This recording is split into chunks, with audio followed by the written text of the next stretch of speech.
goes to Josh Adams.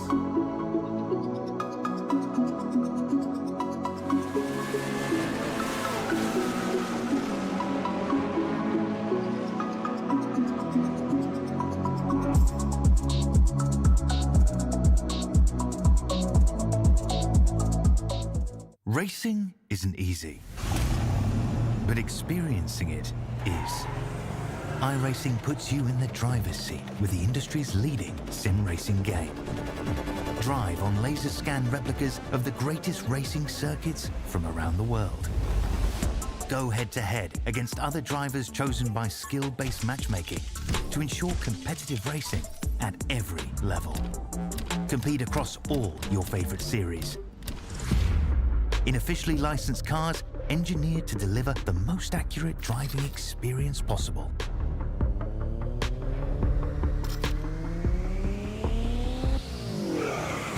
Join a race or host your own with players from across the globe. Race against the computer or in a league with friends. Feel the thrill behind the wheel. Visit iRacing.com.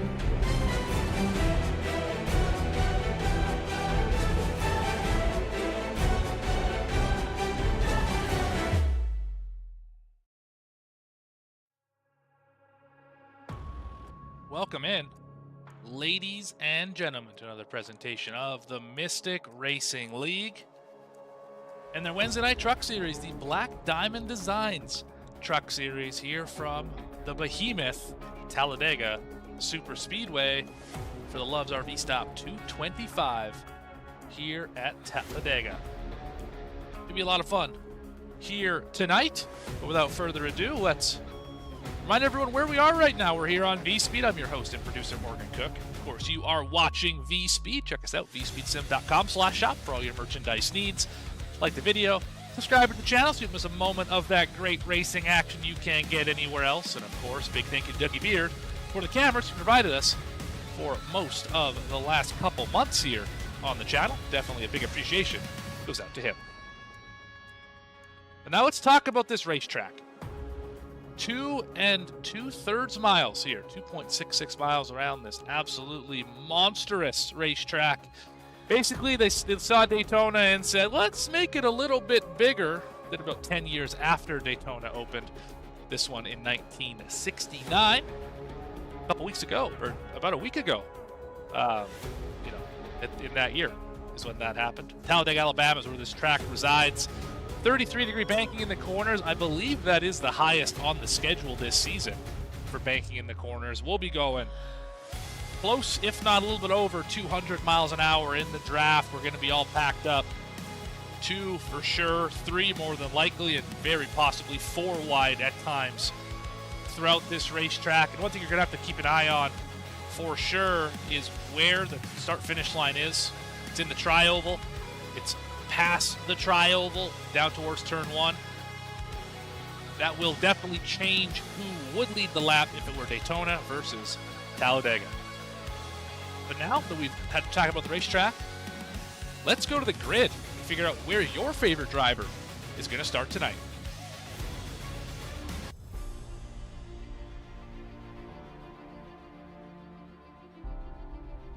Starting on the pole. Here tonight, Christian Barnes in the 27. Zach White alongside him in the 77 will start in second. Look how tight these times are as well. Talking less than a tenth of a second separating these drivers. Derek Jewett will start in third. Great qualifying for the 45. Adam Holston in the 4th spot.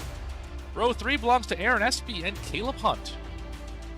7th and 8th will be Andy Berry in the 25, John Ullman in the 34. Your top 10, how about Andrew Allen, apologies, and Casey Bristow will start in 10th. 11th tonight, Joshua Thornton in the 29, Isaac Brock will start in 12th in his 21 machine. 13th to be Joey Beam in the 41, Justin Miller qualifies 14th in the 95. 15th to be Gavin Hinson, won a race earlier this season at Daytona, if I'm not mistaken. Jacob Cochran will start in the 16th position.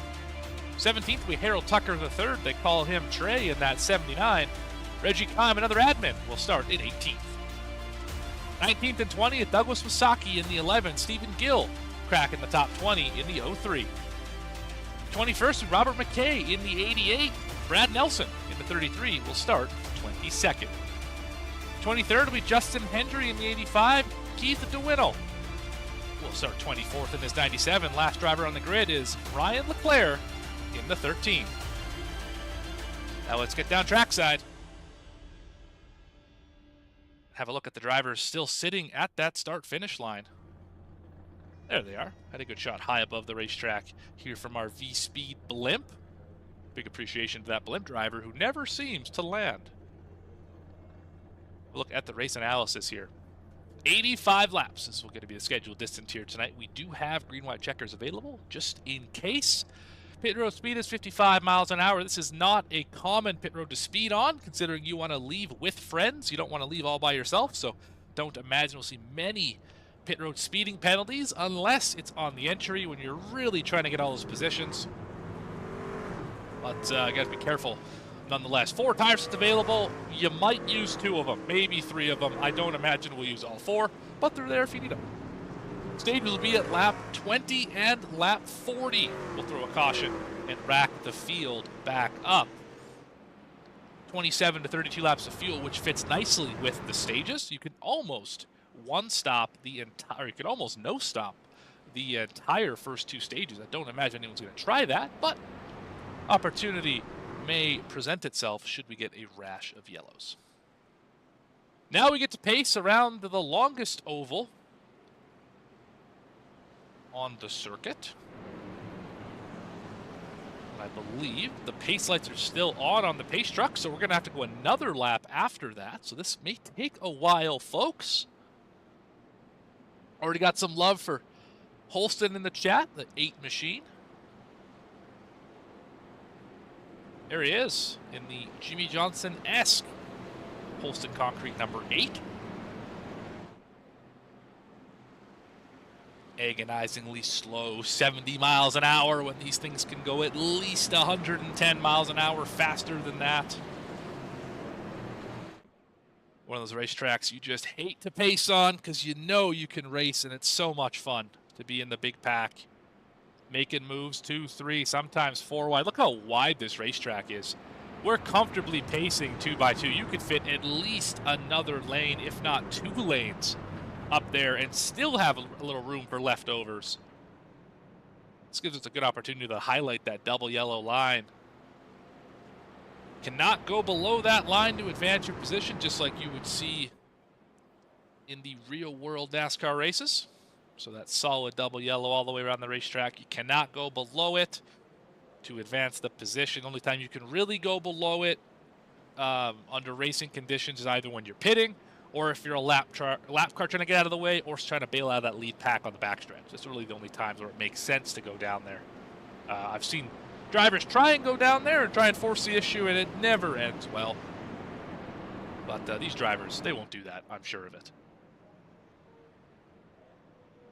Cochran's got that downforce set up. Oh boy, that's what we like to hear. Out of the 8 machine, or out of the 84. Goodness gracious, downforce at Talladega. That's a bold strategy, Cotton. I'm not sure if it's quite gonna pay out for us, but Mountain Auto Sales trying to make another trip to victory lane here in this series. They've been there often on the side of the 84 truck. Maybe one more here today.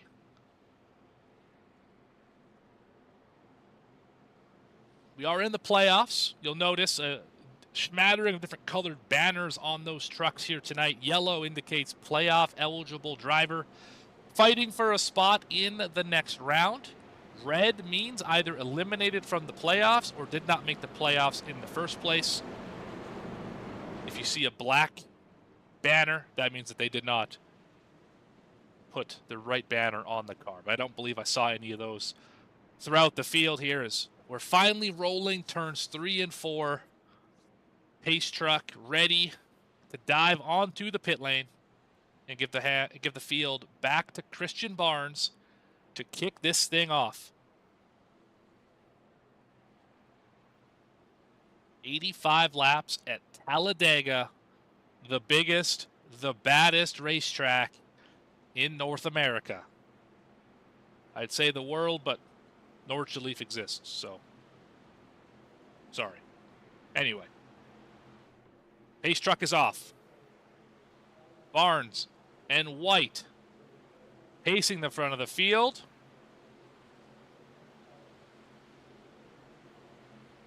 Into the restart zone.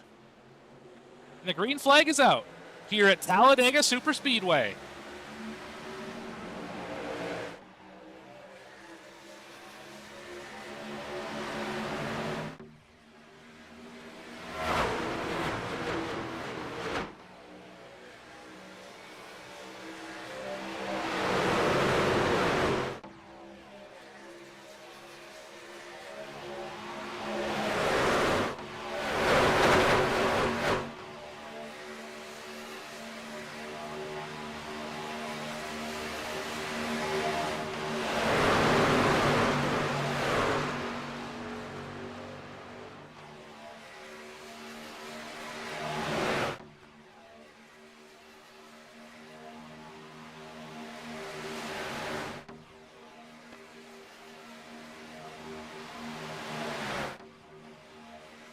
Through the tri-oval for lap number 1. It's going to be the bottom lane. Christian Barnes going to lead that lap. And here comes the high side. White getting a great push from the aforementioned number 8 of Adam Holston. They're still about a truck length behind, but we should see the outside lane surge here off of turn number 2. Good look at it here. You can watch that 77 slowly creep into the picture. Not enough off of the corner that time to make it happen. Oh, they are shuffling a little further back. Bristow, one of those drivers involved in this one. No caution. So we stay green here. Just a little disagreement about who was going to run where. Had some drivers checking up and hurt the outside lane about 4 cars back, where you see John Ullman, playoff driver, in that 34, that red, black, and white Slim Chickens truck, which we've seen all season long. This is my favorite part of these races, is right at the start, when everyone's just trying to figure out what do they got and what is the right way. That's what I enjoy the most as we ride on board here with your leader Barnes, but the party's behind him. That is for sure.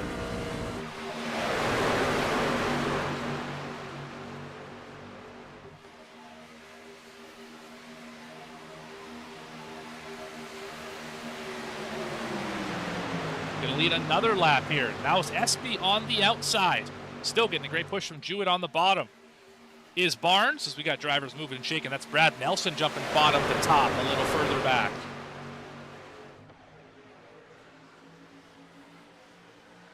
Nothing wrong with that. That's a standard move here at the super speedway they call Talladega.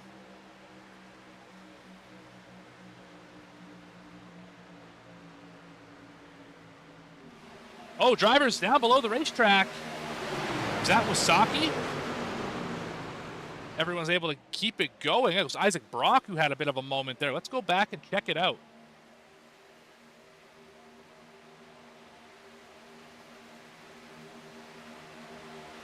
A little further back here. Oh, he already got shipped out of line there. So 41 was in it, 88 was in it as well. But again, no harm, no foul for those drivers. So everything is just fine.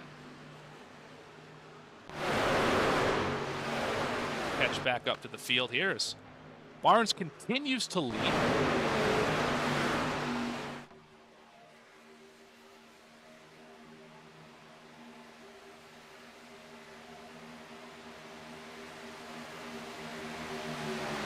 Now we're side by side at the front of the field. First time today we've really seen any challenge. We got a third lane rolling here. Cochran way up on the top side. Trying to ride the lightning. If you were at the bowling alley, that's what they would say. Just him and Hinson. Hinson pushing for all it's worth. Zespi comes up the block, not quite enough. Oh, contact with the 77. Still contact with the 77. Put him in the fence. See that red truck and the black nose with the green roof. Those two have both managed to destroy the outside lane entirely. Espy goes all the way up to the top to block Cochran. Driver goes up to the middle. That's Hendry, I believe. They're trying to make an AER little train up top. As Cochran touches the outside wall. It's going to take a little while to get that topside wound up, but once it gets wound up, wow, can it be fast. Unfortunately, they lost 12 car lengths to the leader. So only time will tell if that was actually the right decision or not. But all the way back to, I believe, that's Caleb Hunt. The inside lane is single filed out. Yes, it is Caleb Hunt. In that 78. There he is.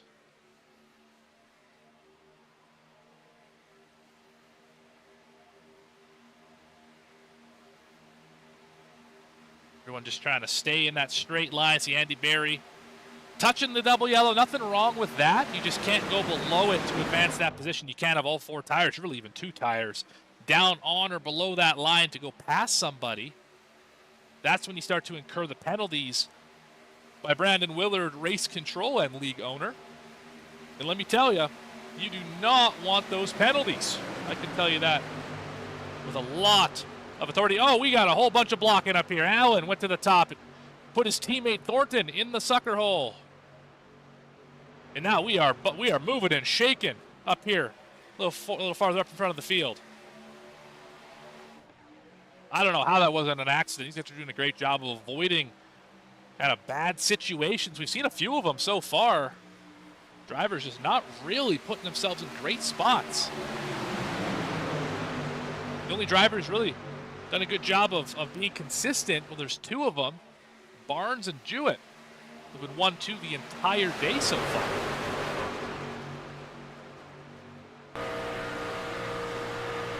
You look back. Drivers behind your leader.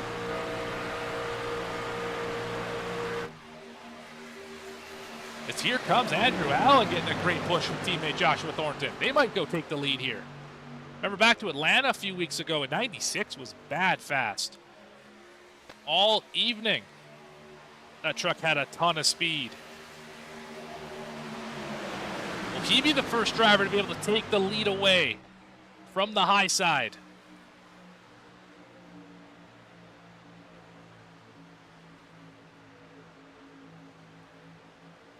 So far, he draws even. That's the closest they've been, other than one trip down the backstretch where that 16 of Espy had a shot at it. Maybe, oh, big wiggle. Jewett got him a little sideways. We might have a lead change here as we get back around the tri-oval.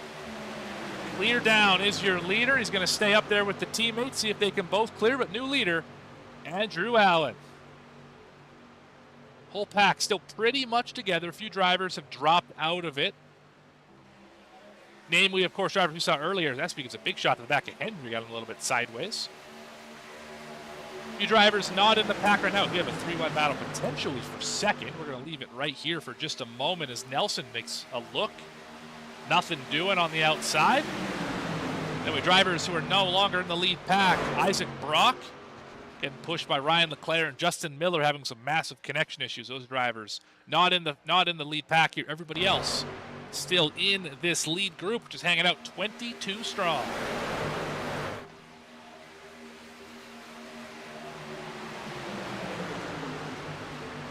Thank you for the kind words, Mr. Pollock, in the chat, of course. And If you'd like to hang out in the chat with Mr. Pollock and all the other fantastic VSPEED fans that we have here on the service, become a member. Become a member today.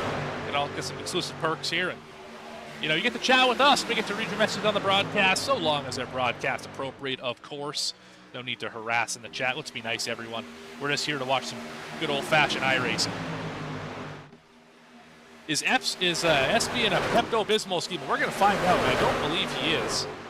I think it's an iced tea scheme, if I'm not mistaken. Little focus on Country Time on the side of that pink and yellow. I believe I think it's a Chevy today. It is a Chevy. Hard to tell with the front bumper pushing 3 wide for the lead on your new leader, Mr. Justin Hendry. As that came out of nowhere, that outside lane. We mentioned, was it going to be a good decision to go up there and figure it out? Well, it looks like the answer is a resounding yes, it is. As they might be clear by 2, maybe even 3. It's going to be 2 right now. SB and Hendry right down to the bottom. Allen up the middle. Outside's going to be a little bit out of shape here. Hinson, Cochran, and Holston trying to make it happen. With those 3 up top, that's going to be a tough order. Here comes the 03 of Stephen Gill. Try and make it a little partay up top.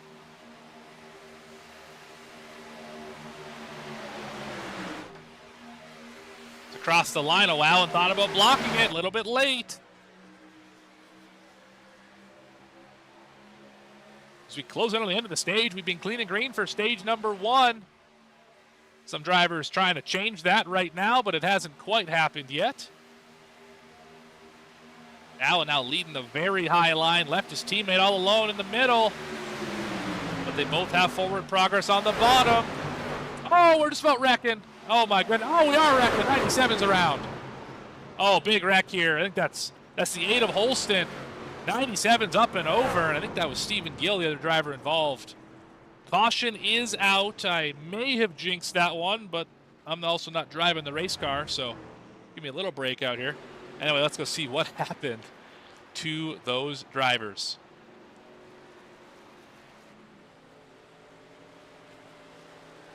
A little farther back here.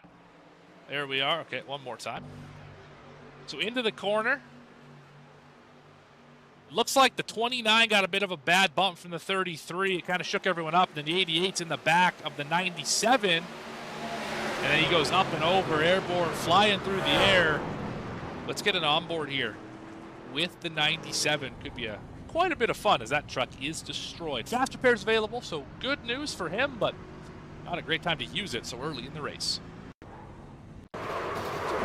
One more time here. There we go.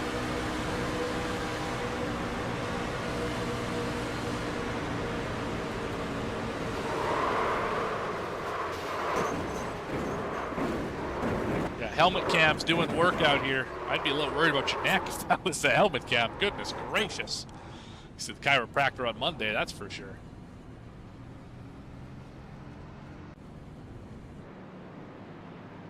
Regardless, this is going to set up a little interesting situation. Do you pit here for fuel and tires? So that you can take a much, or maybe just fuel actually, take a much shorter stop at the stage? Or do you stay out and just hope that the cautions come to you, take a bit of a longer pit stop at the stage and cycle out farther behind people? Now, of course, this is a racetrack where you can keep track position, or you can get track position about as easily as you can lose it, unlike, say, a Martinsville or whatever have you, but most drivers look like they're going to stay out here. I don't see anyone. Oh, in fact, because pit road is closed, you can leave those flashing red lights. Maybe it's not. I'm not really sure what's happening. A few drivers at the back of the field, bring it on down, including some drivers involved in the accident. Only driver the meatball out of that was Adam Holston, surprisingly. He got a fair bit of damage to the nose, but he did not go end over end.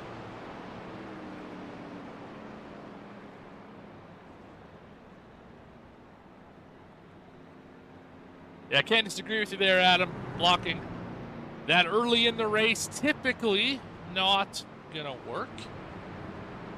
And those chain reactions, those accordion effects, they absolutely can wreak havoc on the field.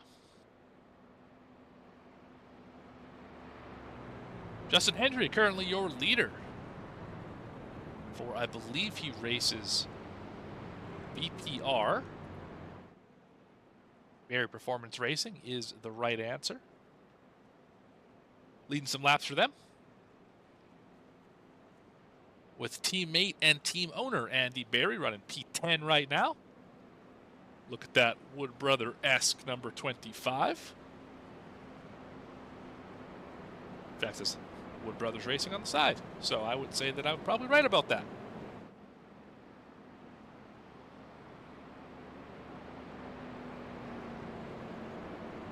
I believe we're coming to the choose here.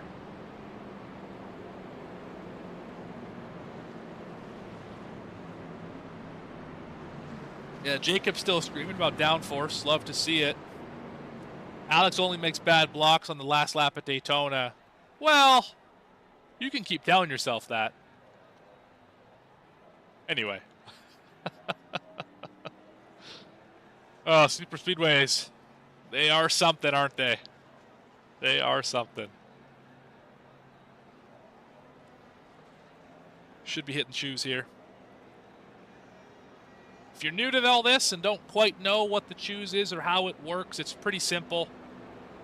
Here on the front stretch, there is the word Talladega, backwards, of course, across start-finish line. If you want to start on the bottom, you got to drive across the TAL part or lower. If you want to start on the high side, you got to drive across the EGA part or higher, just like we saw a few drivers do. If you drive over LAD in the middle, you go to the back because you did not effectively choose where you want to restart. Most drivers, so everyone here, able to choose properly. Oh, that driver clipped the cone, but other than that, I think we're all good to go here. Hendry on the bottom, Allen on the top with the teammate. Got an affiliate, a couple affiliates lined up on the bottom. Hendry and then the AER guys. Espy and Hinson. Of course, Allen and Thornton racing together. What is their team called? Trying to find it here. Fast Livin' Motorsports. They could also probably rebrand it to Precision Speed Shop because that is the main sponsor for all of these guys.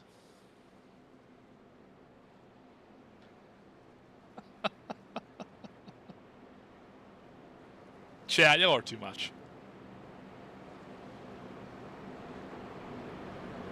What do you think, Alice? Does Andrew get that win here tonight? Showed a lot of speed on super speedways all season long. Will this be the one? His second win of the season, the first one, I believe, being at Lime Rock, where he absolutely dusted the field. Actually won by over a lap. Will this be super speedway win number one, at least of the season that's been broadcasted on VSPEED? I can't speak to what's happened before that, but who knows? Maybe today is it. Maybe Hendry gets his first win here on VSPEED. Maybe I can call Gavin Hinson to another super speedway win here on the channel. Pace truck is off. Hendry and Allen. Espy and Thornton. Into the restart zone. Field starts to accordion. Late launch, and it's a good one. He's going to get away by 2. I don't know if that's going to work out for him, though. Because here comes a 96. Outside lane is rolling right now. Espy first driver to the back of the leader. Drag racing. Off of turn 2. Inside line, bit of miscommunication there, a little bit of a wiggle.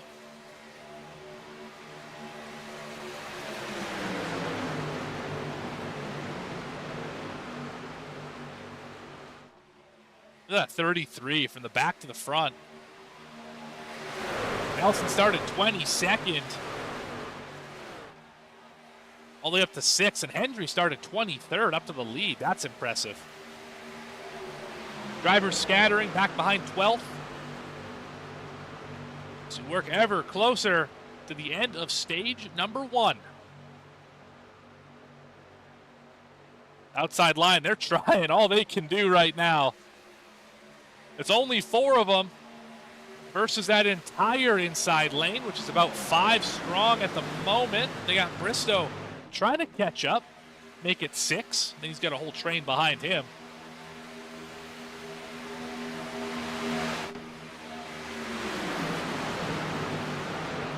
We talk about it all the time. The momentum in these lines comes from the cars 3, 4, 5, 6, 7 back. They're way further back in the group is where that speed comes from. Having the efficiency is, we got Brock all the way to the high side here. Isaac Brock trying to make a little bit of noise. Zach White going to push him. They have about 2 laps to make something happen here, as the outside has fallen apart entirely. Cochran was that driver pushing the 33. He's chosen to fall back and go to the bottom. See him in that gray and black with the blue accent behind this group here. As right now, it looks like Hendry, he's got the stuff right now to bring it home. Bring it the white flag in the stage.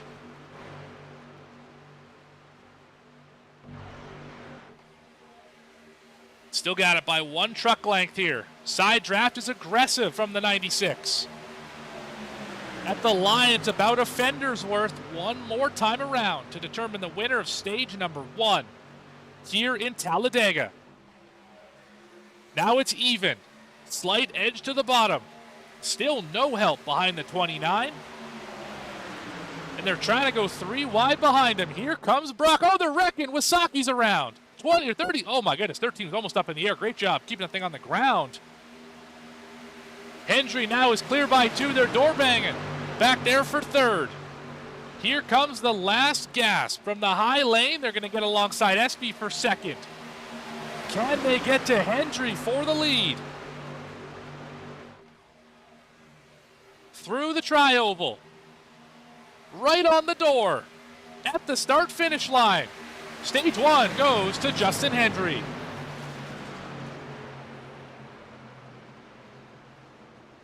Great drive. Absolutely great stuff. Stage 1 is complete, and your winner, 2 cautions, 4 lead changes, Justin Hendry. Well done by that driver. Hasn't made a ton of starts in this series. He's showing he's got some speed when it counts. From the back to the front, too. How about there's only 25 trucks in the field. He started 23rd and led almost half that stage. So big props to the 85.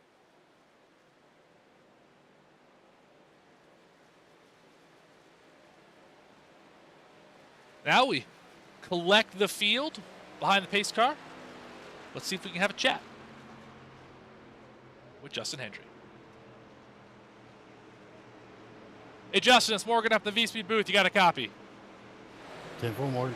All right. Well, that looks to be like a stage 1 win for the 85 here. How'd you do it? Can you do it again 2 more times? I got to give all the credit to the guys behind me pushing, especially old Aaron Espy. He gave me a heck of a run there. And once we got that bottom line, it was gonna be hard to catch us. So was it, obviously you got to the lead through the high side, you and your teammates in Aaron Espy Racing and BPR and whoever else is involved in your team right now were really ripping that high lane, trying to do everything you could to get that speed. Now that you got to the bottom and got a taste of that double yellow line, is that where you'd prefer to stay, or do you want to be able to move all over the racetrack?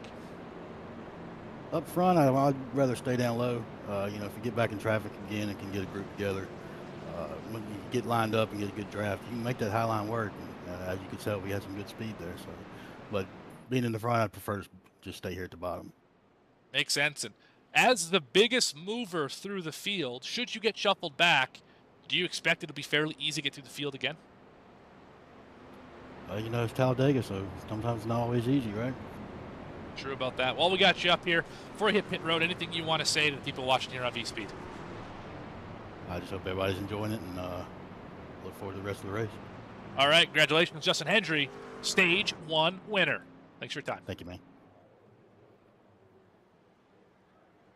Get him back up in his team chat so they can go over the very important pit stop details, of course.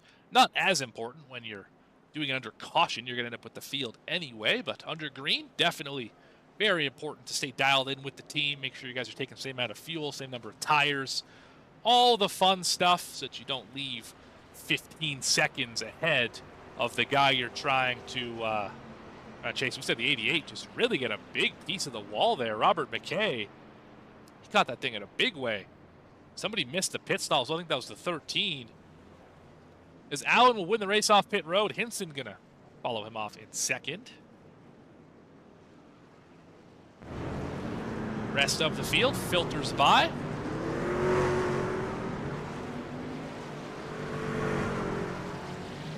Now, if we bring up that race analysis again, if I'm not mistaken, as Harold Tucker III leads the race, these top four, you can see them on your screen right there, Tucker III, Kime, Beam, and Holston, who stayed out, they have 9 laps, less fuel than everybody else, of course, because they didn't pit here. Everyone else just hit the pit lane. So if my math is correct, which it can be at times, I would estimate that we are going to be able to one-stop this if you don't pit at the stage and pit under green, and probably two-stop it if you pit at the stage. So, curious to see what drivers do. Of course, anytime there's a caution, you're going to want to take advantage of that. So I would pit at the stage, knowing that you can make it pretty deep into that final run, being you can go up to 32 or so. That was the number I was given in a single car situation. Actually, it was the lead car of a pack pushing or getting pushed. So that number is probably more along the lines of 33, 34, maybe even 35 if you're back in the pack, you know, doing the half throttle, quarter throttle, saving fuel thing. You could maybe get it to the end, or within 10 of the end, I should say, from the stage. So curious to see kind of where everyone goes in that situation. Let's get the choose cone up here. I think we're going to be figuring out where everyone's going to start in which lane here in just a moment. Remember, cannot drive over the LAD on the start-finish line. Other than the pace truck, he can do it. Ooh, 41 got close. 41 got very close to driving over the D in Talladega. Everyone else gives a lot of room.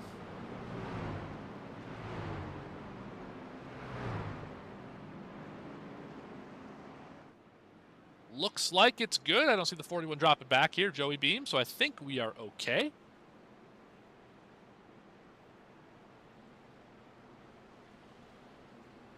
$24 people hanging out in the chat with us right now, watching. Would love to hear who you think is going to win this race, or heck, who you want to win this race, what we can expect here throughout the show. Do let me know. I'd love to get your guys' feedback.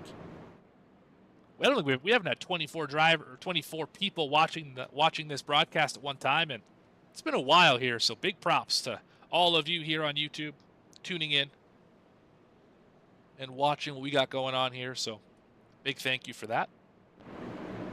As we watch Harold Tucker III lead under the caution.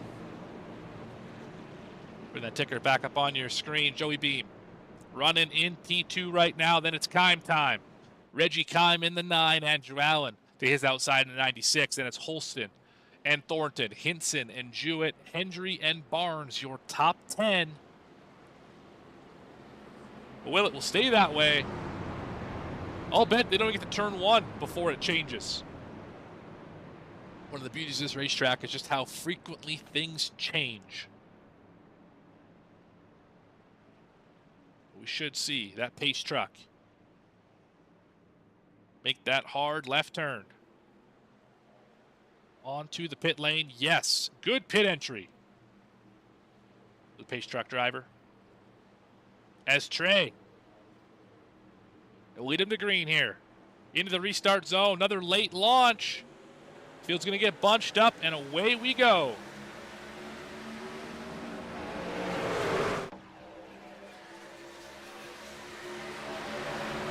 Neither lane particularly organized. Here comes the top side. Inside line pulls away just a little bit in the center. It's going to be a drag race. Here off of turn 4, Joey Beam going to go take the lead fairly easily. He's got a great pusher behind him in Andrew Allen. And down to the bottom goes the 41, bails immediately. That's going to leave the outside wide open here for Allen and Thornton, the teammates. And, of course, that yellow banner on the roof, that tells you everything you need to know. That 96 wants to win real bad. Take all of the question marks out of it as they both clear down to the bottom. Oh, Beams gets out of the line. He's going to come back in front of traffic. Oh, my goodness. I'm so glad he's able to keep it down there. No caution, no incident, but can he make it back up on the racetrack? It looks like it. It's going to be tight here. He is able to make it back on the racetrack. That is a really tough break from the lead to last in the field in about one corner. But that is Talladega in a nutshell, isn't it? Now it's a mad scramble up at the front. 7 trucks trying to figure out a way. Let's make that 6 trucks trying to figure out a way. To negotiate the lead. Some would say even a little bit hostily right now as the 45 is getting a major push from the 27. Leader's clear. Barnes is not clear, but here comes Allen. Oh, he's going to get turned across the nose, back in front of traffic. Great job keeping it down. Well done. Phenomenal save by the 45. Second leader and as many laps to get shoved out of line. Now it's Allen and Thornton leading the way, and Hinson's behind them. A bit of a gap back to Christian Barnes. That'll close up in no time, and look at the run they're going to have here. Oh, we're wrecking behind them. The 95's around. Somehow keeping it pointed in the right direction. We stay green. Oh, my goodness. Somehow we stay green. But here comes that run I was talking about, 4th position. Christian Barnes, Hinson goes up to block. He's going to take that run.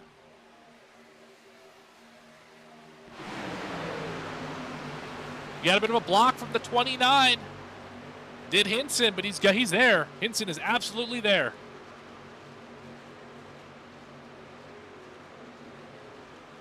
Now we just have to finish the pass. The draft from the front, it's gone now. You got to make your own way. Oh, a little tight off the corner for the 29. Got up into the door a little bit there of Hinson. And here comes the momentum on the top side. Keep it wound up.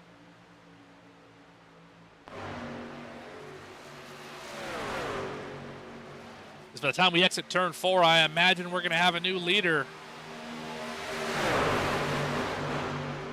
Maybe not. Not a great exit for Hinson and Barnes. But they spring together. Will they spring back apart? Through the tri-oval. At the start-finish, I think Hinson got him by a fender. Almost even at the start line. Almost halfway through stage number 2. Few trucks starting to show a little bit of damage out here. Only one driver's used that faster pair. And that would be, I believe, Adam Holston. Stephen Gill, actually, has used that faster pair. And Adam Holston, so make that 2 trucks. Everyone else on the original truck they started the race with. Oh, Hinson tried to go down and take the spot. Not quite enough to clear Allen. As we are starting to fan out in the back, Hendry wants a little bit of the action. Won stage number 1, wants to go ahead and win stage number 2 as well. It's aggressive side drafting throughout the field. But look at the top side go. Remember, Hendry got the lead doing this, ripping the very high lane. Look at the momentum on the middle side. Big block for the 96. Not fast enough. Hinson's going to have the lead here into turn number 3. Does he Drop down to the bottom, he does. Oh, he left Barnes out to dry. Barnes is going to get in. Oh, my goodness, that is the razor's edge. Wow, that was close. But Barnes, he got it nonetheless. My goodness. Second position. Looking back at that very aggressive number 96. It's all over the back bumper. Hendry and Espy still way up against the fence. Gill up in the wall. Oh, a few times. That truck is really ill handling up there. Not sure what's going on with the steering on that 03. Pounded the fence a few times. Had a case of the Weeble Wobbles up there. This is a 5-car breakaway on the bottom. Before Hendry and Espy and Nelson.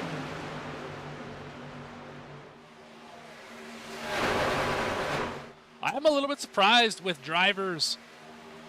I don't know. I don't want to say lack of urgency. I don't think that's quite accurate, but drivers not really willing to run that middle and high lane. They really want to be stuck to the bottom here. And a guy like Harold Tucker III has not left the bottom. He's been shuffled back 4 positions in that lane, but he has not left it yet. I'm surprised we aren't seeing more drivers try and really force the issue too wide, as Hendry might just get back to the lead with another great push from Espy.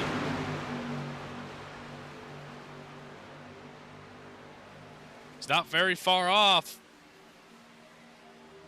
2 non-playoff drivers on the outside, 3 playoff drivers on the inside.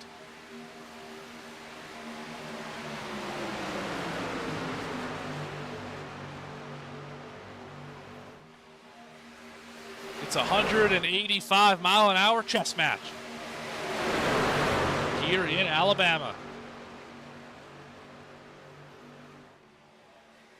Asking yourself all the tough questions.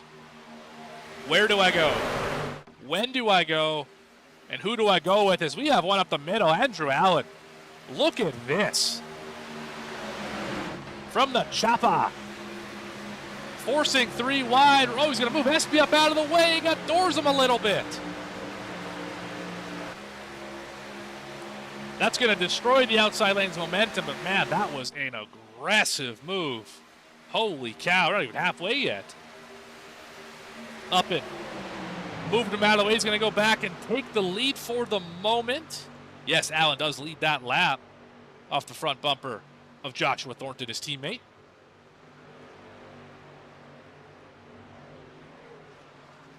Other drivers in that team, Brock and Dwinell, as well as Leclerc in that team here this evening. So all those drivers having varying levels of success here today. Of course, 797 flying through the air earlier. I would say that is probably the lowest level of success that we've seen in this race, unless we're talking pole vaulting. And in that case, 10 out of 10 for the 97 here. Now Nelson goes to the inside. He didn't like it before. He likes it now. Shoves Thornton out all the way up out of the line. Big wobble for the 88. Wow, that was close.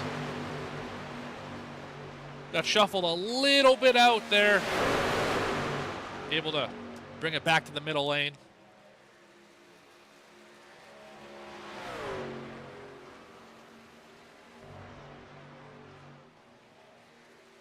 See, the 29 falls all the way back to the outside, or to the very back of that high lane.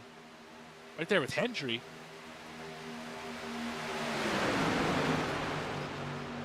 As we really have 2 separate paths. We haven't done a great job of mentioning that. 2 separate groups of trucks here. We got this lead pack that is 16 strong all the way back to Stephen Gill. Then we have the second pack led by Andy Berry. Got Isaac Brock, Casey Bristow in this one. Then a little further back, about 5 seconds, Douglas Pisaki, Derek Jewett, and Mr. Downforce himself, Jacob Cochran. And then a third little group, Beam and Leclerc, and Justin Miller is all by his lonesome back here, almost a lap down. You can see there's the pack right there, catching up to him in a hurry.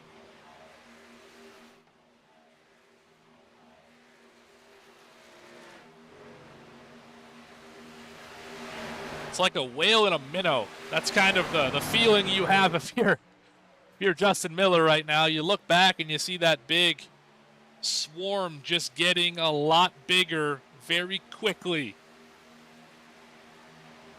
In fact, here's what it looks like. Out the rear view, this from the tailgate of the 95. Yeah, this is scary season right here. He wants to stay to the bottom. Nothing wrong with this. Where will the pack absorb him is the question.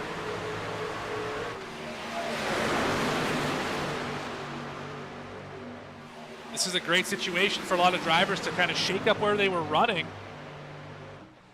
Using the 95 as almost a pick of sorts. He's going to fall back in line here, right behind 78. Oh, 88. Just about went around off of Hendry's front bumper. That was beyond close. Robert McKay almost went for a ride. As let's right up over Thornton. He is making some aggressive moves here. Pushes the 33 up out of line. Sees his teammate in front of him once again. That's the 96, that green and black truck.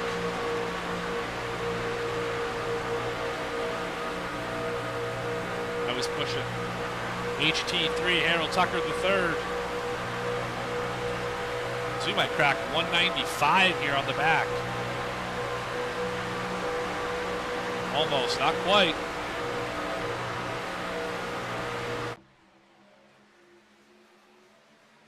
As we've really shaken up the field here. The mainstays, of course, the 96, the 29, and the 39. Could have the 27 of that list as well, but yeah, your top four stayed the same. Really, everybody else kind of new to the party up here. Haven't seen Ullman up at the front yet, as we only have a couple laps left in the stage here. 2 to go.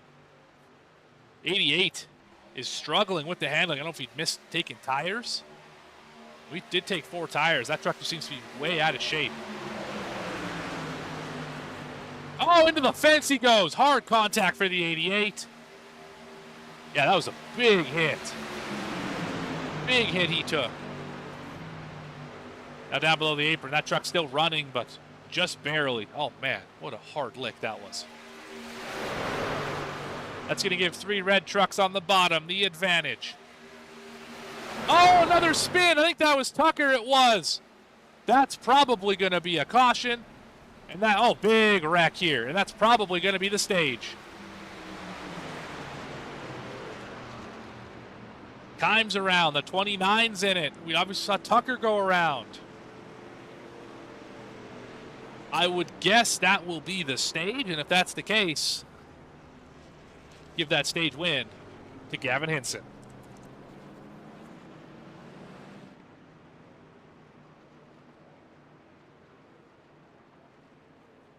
Well, let's find Gavin Hinson first. There we go. Gavin Hinson, stage winner. We'll talk with him in just a minute. First, let's go back and see what the heck just happened here to cause caution number 3.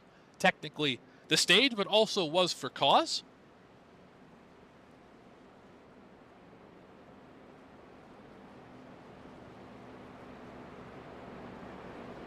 All right, what happened here to the 79?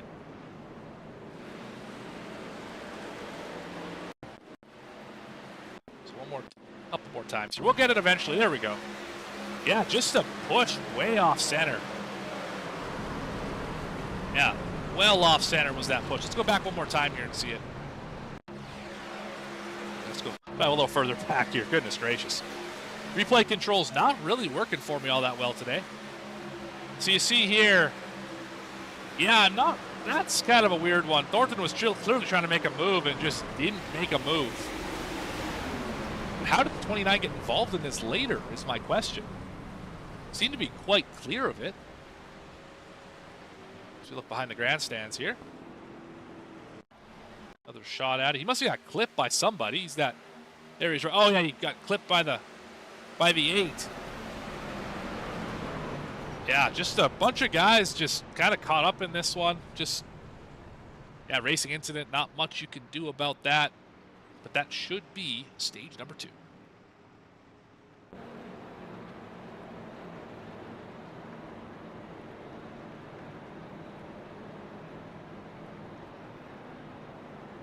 He's going to find Gavin Hinson.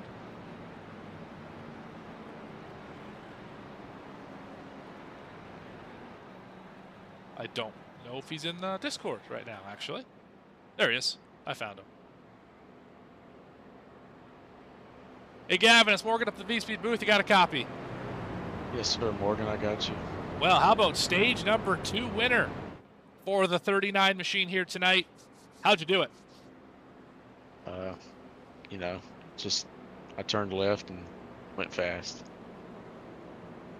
That is a good idea. Yeah, that'll do it. Seriously though, I don't really know. I just I'm working with my teammates and just trying to make the best moves and picking the right spots and getting away from the 29.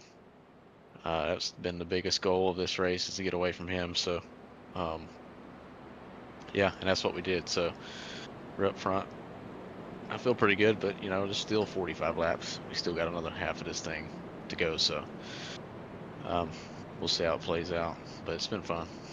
Absolutely. Well, you mentioned you got about half the race left to go here, on the little bigger half of the race to go. You mentioned staying away from a few drivers out here tonight. Is that just the plan here? Just try and keep it out front, keep it pinned to that yellow line, and avoid the melee behind you? Yep, that's, you know, I can't afford that. I'm running for points here, so I can't afford to be around unnecessary wrecks or, you know, incidents, whatever that goes on. So if I can stay up front, that's exactly what I want to do. So awesome. Hopefully that'll work out. Well, we got you up here. We'll wait till you're done your pit stop, but think about it while you're pitting here. Who you want to thank or shout out here on VSPEED? Well, I want to shout out Christian Barnes for working with me there, and Brad Nelson. And those guys, they do a great job.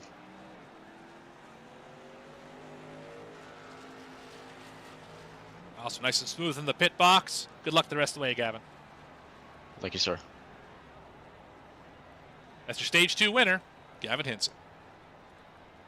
Oh, Casey Bristow, that is not going to work. Oh, the 96 missed the box as well. So did the 8. 8 completely missed the stall. Oh, man, we are struggling on pit road. I don't think the 8's hit his box yet. Oh, my goodness. Goodbye, track. Neither is the 7. Goodbye, track decision. My, oh, my. As Holston got another meatball flag. Oh, that might be day over for him. Remember, he was caught up in that first accident with the 97 flipping through the air. Wow, that would be devastating to the playoff driver. Hopefully he can get that thing repaired. Get back into the race, but goodness gracious, would that just be the worst way to end this one for him?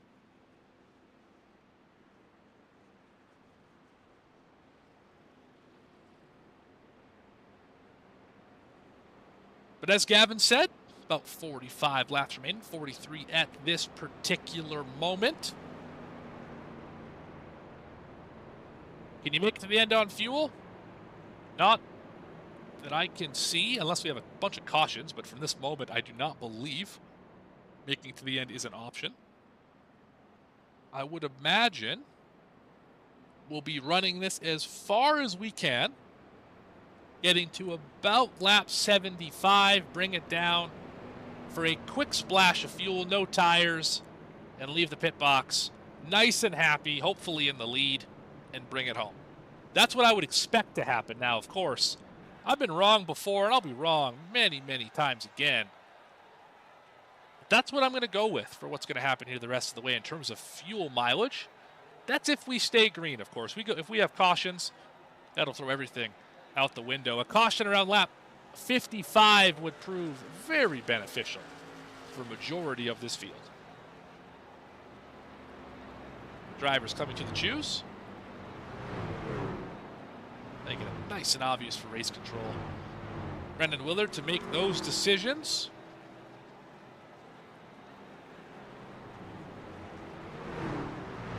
And the choose has been completed.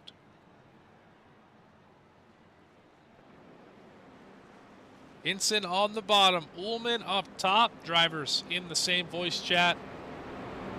Apologies about that, they're not in the same voice chat. Misread that one.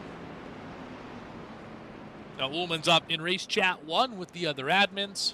We have Waterforce Racing, home to Brad Nelson, Christian Barnes, Gavin Hinson. And Robbie, I'm assuming, is Robert McKay, if I had to take a guess at it. Again, could be wrong, but maybe not. Quick housekeeping note. Everyone on the lead lap from first back to 22nd.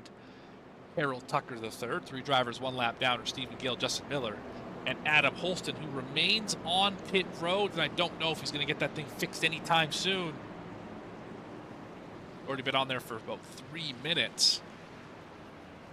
Not what you want to see if you're a fan of the 8, which I believe was actually the first driver to get a shout out here today, so that is really unfortunate. Ricky not having a good time picking drivers here tonight.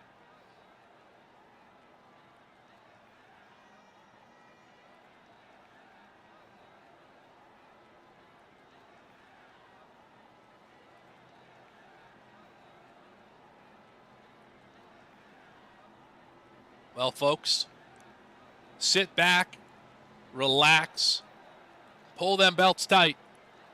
We're about to fire off for stage number 3. Hinson on the bottom, Ullman on the top, pushed by Barnes and Jewett. Who's going to leave their mark on this season by winning at Talladega? We're about to find out in about 40 laps time.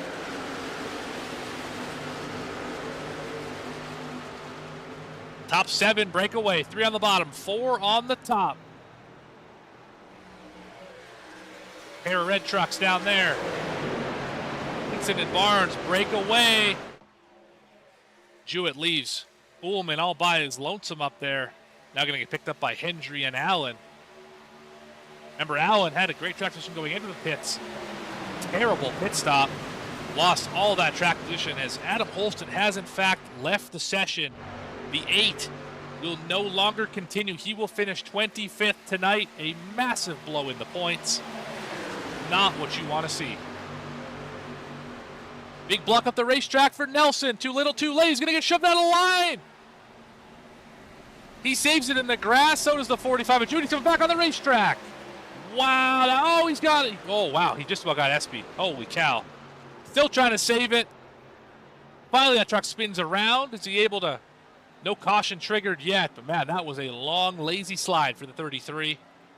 Somehow didn't hit anything. Thought SP for sure was getting right hooked into the fence.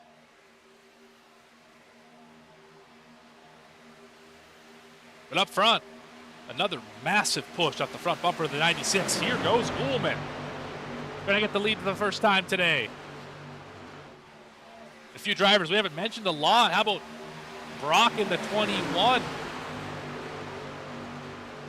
Ryan Leclerc in the 13.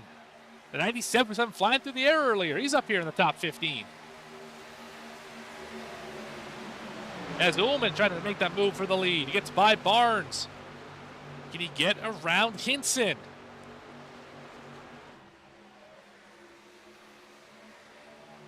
What I always found the hardest part about leading here at Daytona or Talladega, obviously we're Talladega here, is the same principles apply, is being able to keep the nose cool. If you're the driver on the bottom, let's have a little onboard here with Christian Barnes, and we'll see what I'm talking about. So you see the gap between the polar bear and the back bumper of Hinson.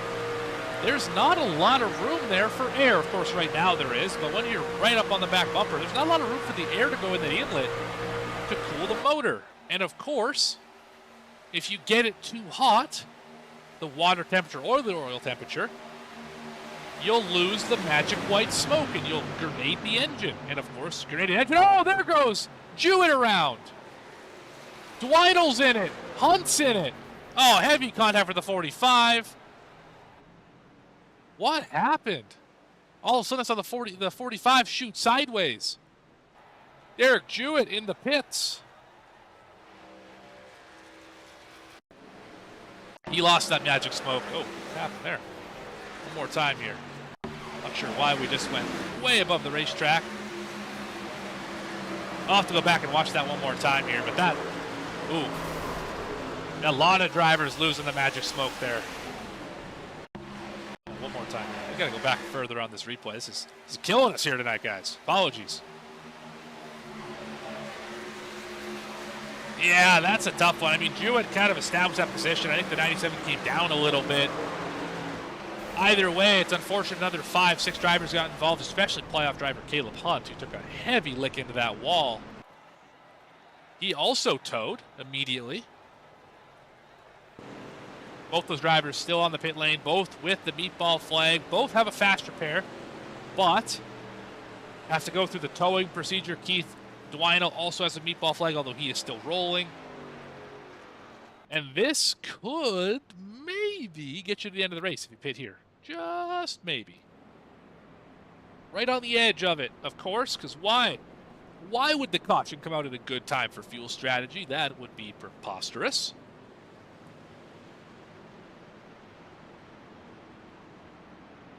Yeah, well, this is the great opportunity to cool that engine I was talking about. Of course, as that crash happened, we were going over how difficult it is to keep the engine cool and maintain speed on the bottom of the racetrack, but you don't need to worry about it when you're only traveling at 70 miles an hour here. Truck's nice and cool, especially if you're saving fuel riding around in 4th gear.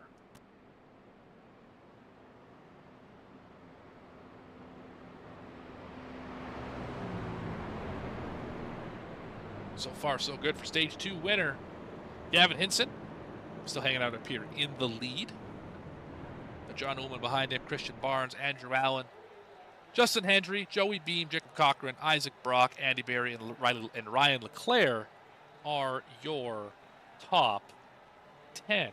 Some drivers on the pit lane making that choice. Here comes Andrew Allen, Jacob Cochran, I believe that's Brock. There's Leclerc.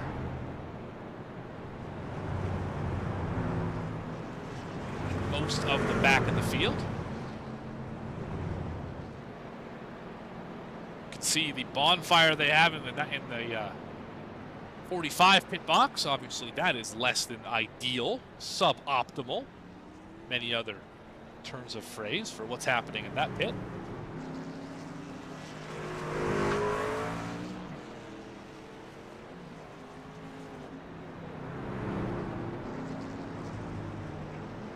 Some pretty heavy damage on the 84 machine. I see him in pit road here for 30 seconds or so. Came on pit road second, is still in the pit box.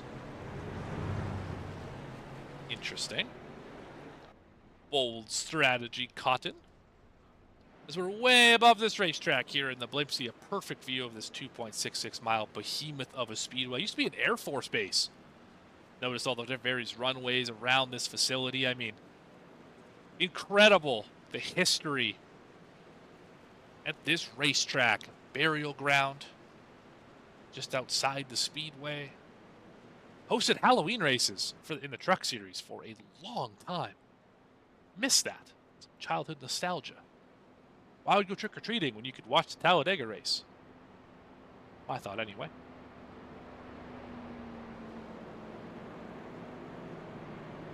"37 laps remain. Most drivers electing to not pit here. Some, of course, do hit the pit lane. Led off the pit road by Andrew Allen, back in the 9th spot, that 96. Talked a lot about him tonight. Isaac Brock following him off pit lane. Thornton, Kime, Leclerc, Nelson, Bristow, Dwinell, and Cochran, the drivers who pit here, as well as Wasaki, Tucker, McKay, Miller, Jewett, and Hunt. Of course, number of those drivers are laps down. As we see, I believe that's Tucker the third. Yes, it is, off the pit lane. Still damaged on that truck. He is on the lead lap, though. He did escape with the lead lap. There goes Hunt, who is now 1 lap down. 88's off pit road. He's the last car on the lead lap as we hit the twos.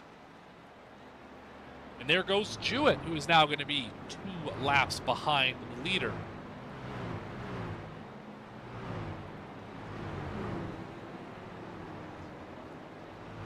A few drivers either weren't allowed to choose or did not choose. They're at the back anyway, so I don't know really what difference that makes.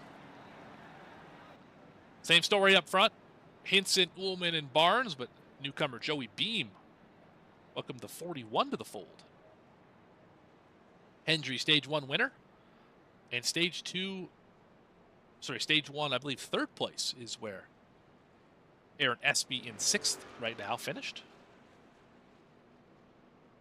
Andy Berry makes another return up to the top 10. Andrew Allen, of course, been fast all day. Isaac Brock in 9th, and then Zach White, outside pole sitter, in the 10th spot.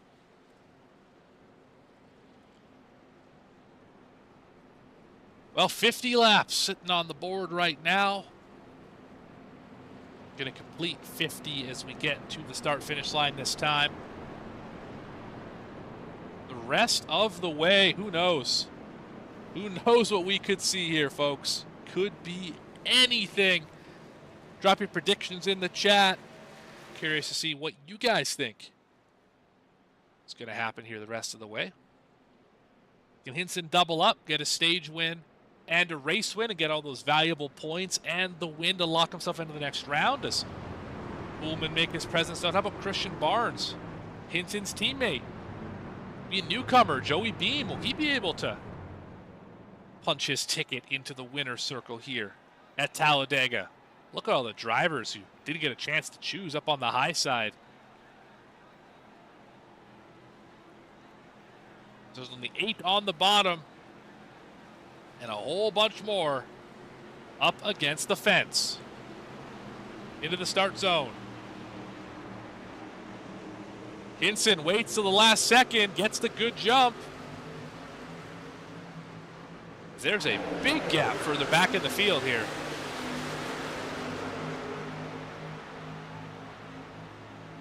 Door to door for second.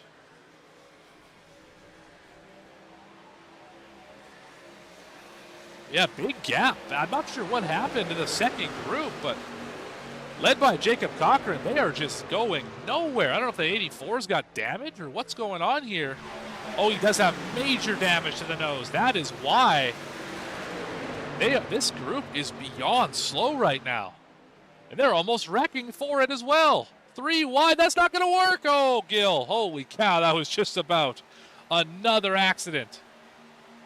A lot of playoff drivers in this group as well. They need a new leader, this group, in a big, big way. They've already lost 4 seconds in 1 lap. And that wasn't even a full speed lap, so that group is in a world of hurt. Ryan Leclerc with a meatball flag as well. Something happened to him on that restart. I heard something pop, maybe blew the motor in some way, shape, or form. But down the back, starting a little bit racier here.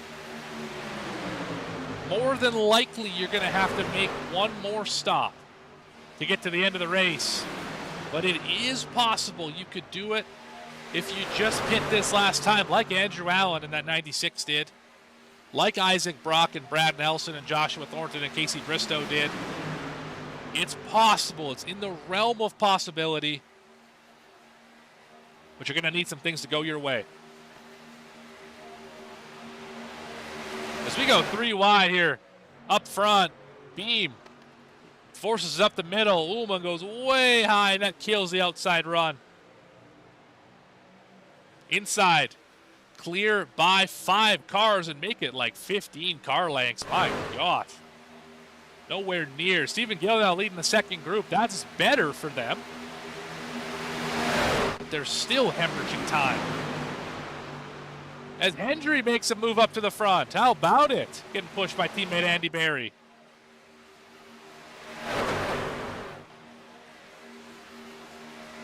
And here comes that Hinson guy. Gonna lead another lap here today.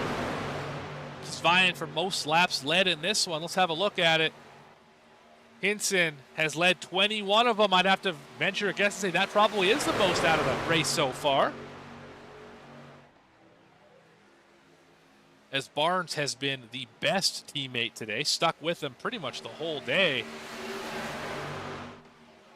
And where did the second group go? They're back 8 seconds behind now. Now it's Jewett leading the way.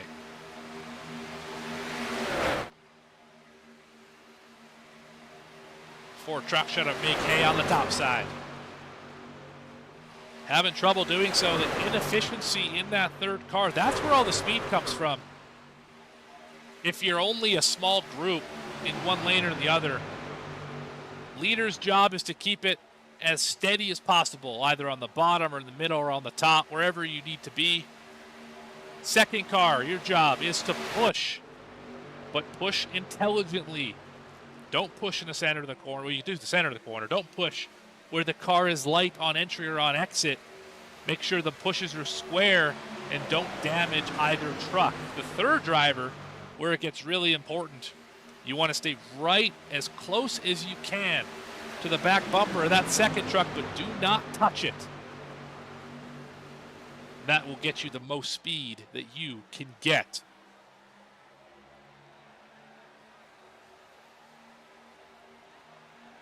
Only 4 up on the top. I don't think that's going to work very much longer. I think they're going to fade back.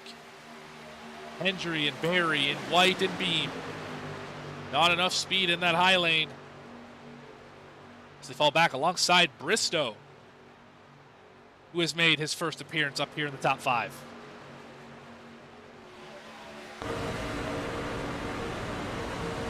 So Casey Bristow's up too. Right behind Brad Nelson.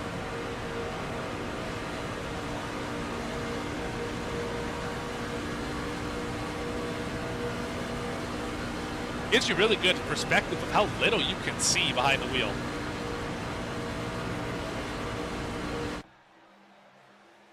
Something that always gets talked about is it looks like from this point of view you can see everything, of course. I can see all the cars on the racetrack. It's very clear when a run's coming, you know, where you should go with it or whatever have you. When you're in the truck and you can only see through the windshield, and even then if you're pushing somebody, you get a little bit to the left and you're not really looking right all that often. It's very difficult to even follow the driver in front of you. You notice why drivers kind of bob and weave down the straightaway. It's because the second place car is trying to see where the yellow line is.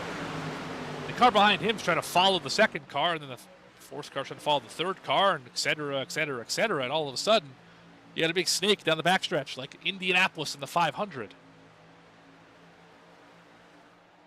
One of the many, many intricacies of racing on a super speedway. Update on fuel. We're about halfway for the drivers who did not stop on the last one. That's Hinson, Barnes, SB, Hendry, and Ullman. Add Zach White to that list as well. Andy Barry, too. Joey Beam, the final of those. Everybody else has another 7 or so laps in the tank. Still a ways away from pit stops here. No need to worry about it quite yet. As the second group has kind of stabilized, they're still falling back about 7/10 a lap, but at least it's not that bad. At about 11 seconds back. As Espy had a shot at the lead there for a moment. Thought about it, he might get it this time. Espy will lead a lap. Oh, Hendry had a moment behind him. This is the part in the race where you kind of know who you can work with and who you can't work with. So we just saw a really good example there. The 25, Andy Barry, really, really good third truck in line. Not the best pusher from what we've seen. Zach White, not the best third car to have in line. So you're making these mental notes because, of course, as soon as Espy got in front and shuffled that order up, all of a sudden they went straight to the front of the field. So this is where you're just making those notes of who can I work with, what's the best way to position ourselves if we have to make a pit stop.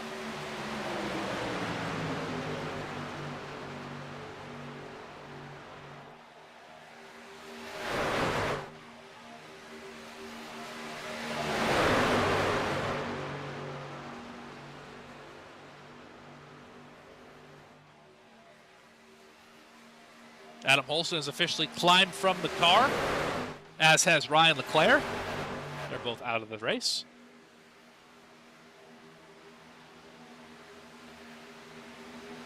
Espy making a run at it. They can get right there. They get alongside, but he has not been able to clear. I don't know if it's a heating issue with the 85 or the 20 or the 85 or the 25, but they just cannot quite get enough to get the 16 in front of the 39. That was wrong earlier. Hinson not working with the AER guys tonight, obviously working with Water Force, his team, so apologies for that. All you fans keeping notes at home.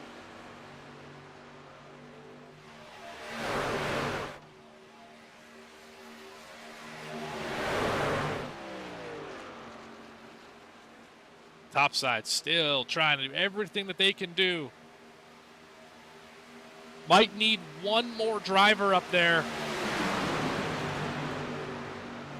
But I think they're getting there inch by inch. They're slowly but surely. Just got to time it right now. As Bristow has fallen way off the back bumper of Nelson. That is definitely going to help the outside a little bit here.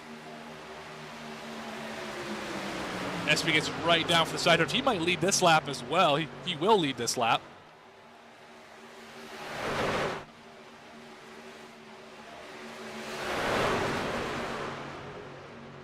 As now they did in fact clear. I don't know what happened to Barnes. He had to fall back. Maybe it was a temperature issue.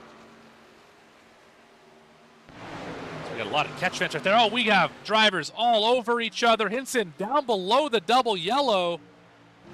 I don't know how that's going to get called. I don't think he passed anyone. But he's back up to third. Espy now your leader. Andy Berry with Zach White up top.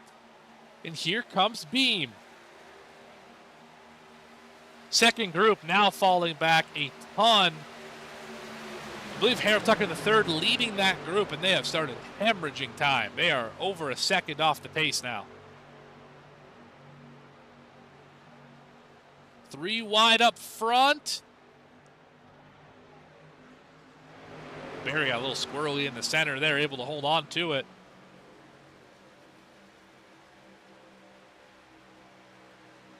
So your 2 stage winners lined up on the bottom, 2 and 3, or sorry, yeah, 2 and 3 in line.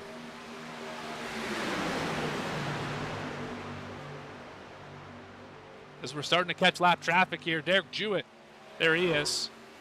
He gets swallowed up by the pack here right away in short order.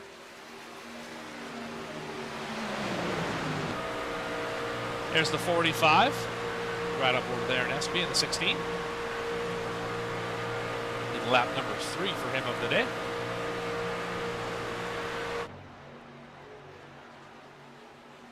Jewett stays to the bottom. Nothing wrong with this move. This should help him out a little bit. Be able to blend back in with the line when they cross down off the corner. Should be able to get absorbed here. He did get absorbed. Yes, he will now be part of the pack. 3 laps down. 2 drivers in front of him a lap down are Caleb Hunt and Justin Miller. Both those drivers risk going a lap down here in short order. I guess Miller is a ways ahead, and so is Hunt. So that's, I shouldn't say short order. They're about 15 seconds back of this group. Here comes Andy Berry riding the lightning. Bunch of non-playoff drivers all of a sudden making a surge up to the front. You can see all the yellow banners lined up on the bottom. Hinson, Ullman, Barnes, and Allen is up top. Those red banners with nothing really to lose. Berry, White, Beam, and Bristow.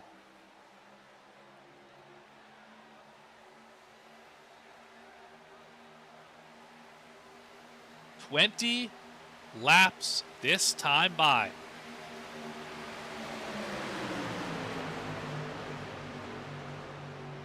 Oh, Beam goes to the high side. I think that was a mistake, but Bristow might go with him. Let him back in. Bristow, let him back in.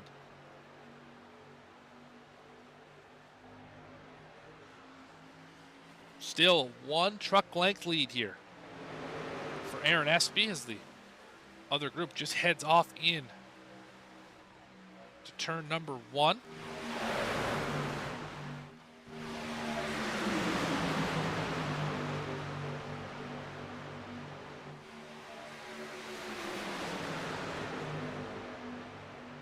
See a lot of green flag racing today.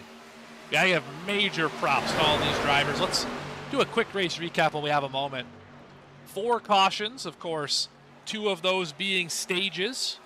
Really 3 for cause, 1 for stages. Stage number 2 was ended for cause. 20 lead changes at the line, might become 21 here if Andy Berry can get up on the horse, bring that Wood Brothers truck to the front of the field. It's been a fun one so far. I mean, 67 laps in. We still more than likely need to make a pit stop for a lot of these drivers. Some of them are going to be okay on fuel, but most of them I don't think are going to make it. I think the only driver up front here really has a good chance at it, or the drivers I should say, are Bristow in the 7, Nelson in the 33, Allen in the 96, Brock in the 21, Thornton in the 29, and Time in the 9. Those are the guys who I think have a chance at it, but even still, it's going to be difficult to make it with no caution laps. Afternoon sun wreaking havoc with our cameras here.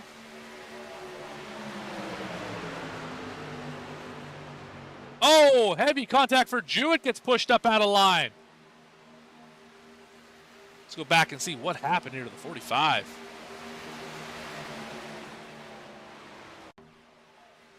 Already out of shape.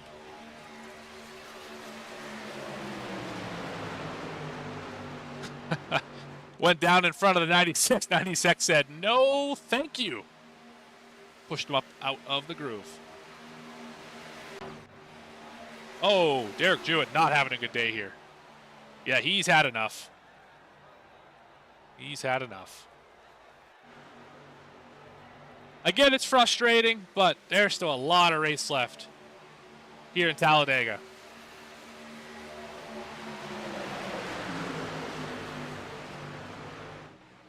You start to pack up a little bit behind Andy Berry. Starting to get this thing turned around here. SV's led the last number of laps here. I'm not really sure why the 77 and 41 keep going so wide into the corner.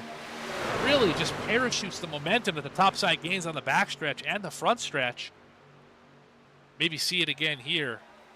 But Andy Berry's going to get the spot away from him. It worked, whatever it was. Berry and Espy. As here comes Beam to the top side. 3 wide for second. That is not going to help the outside. They have fallen back in a big way here. Your top 3 now all AER affiliates. The 2 BPR cars, first and third. Aaron Espy himself running in the second spot.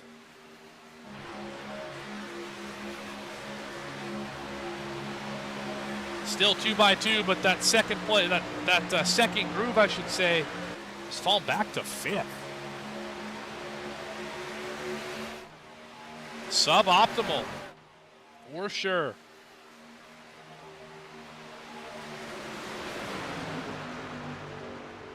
I would expect the drivers who stayed out, which is the vast majority in this group, to pit here in the next 4 or so laps. I think they're now just getting to the bottom of the racetrack and trying to ride it out, as Espy's giving great pushes here to his fellow non-playoff driver, Andy Berry. Andy a little far off the double yellow, but that's okay. Aaron going to steer him back down there where he's supposed to be. But do we start seeing pit stops here in short order?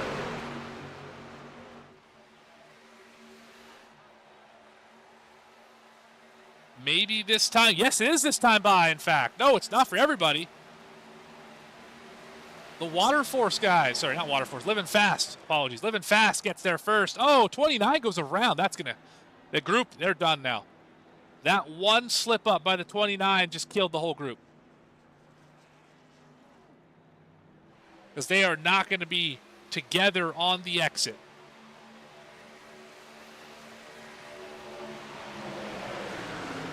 Now, when do BPR and AER come down? When does Water Force come down? They got 3-4 drivers up in a row here. Nelson, Barnes, No, it's not 4. They got 3 in a row. Or 3 out of 4, I should say. There's Hinson, Barnes, and Nelson. They got Ullman in the mix as well. We see Barry peel off this time. Yes, we do. There comes the rest of the group. Down towards pit entry. Ooh, fast entrance for Barnes. I think they all made it clean, though.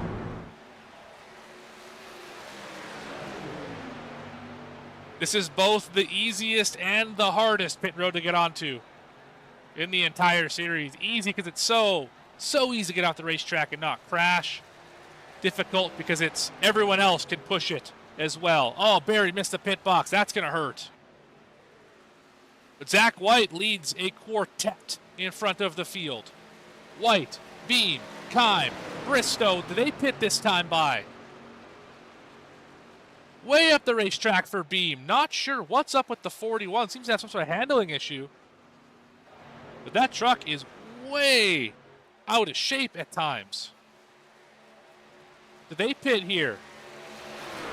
No, they don't.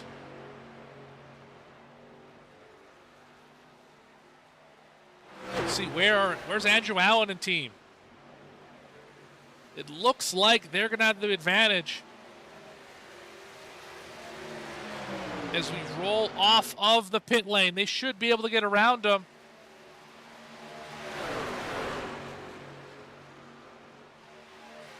I'm not sure what happened to SB and Co., but they lost a ton of ground. Oh, for SB it was 4 tires. That's what it was. This group took 4 tires, lost about 8 seconds on pit road as Stephen Gill has an issue. Oh, it's just in the pit box. Missed the stall as well. These drivers should be hitting pit road here, it looks like. Oh, Kime and Bristow stay out. That is a bold decision. I don't know about that one. New leader. As soon as the front 2 pit should be Jacob Cochran here, playoff driver, heavily damaged, 84. Not sure if he's pitting here.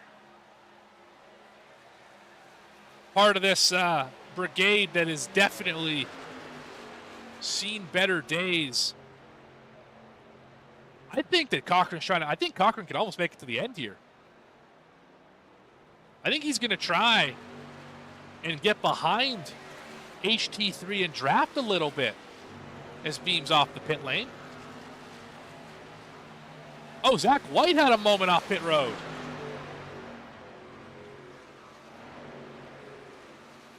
This is going to be interesting.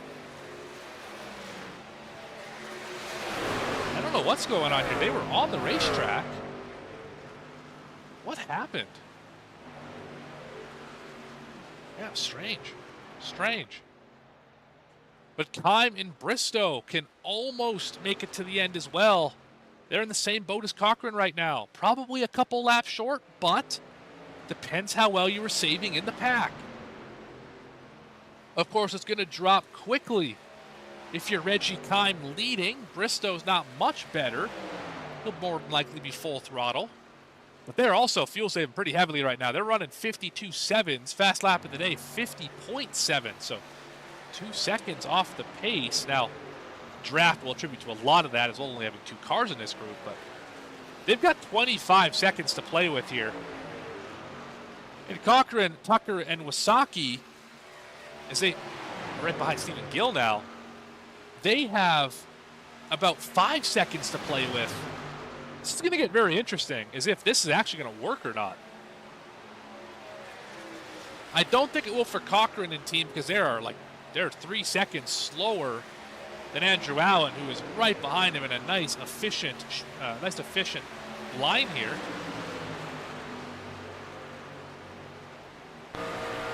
See, they're catching him.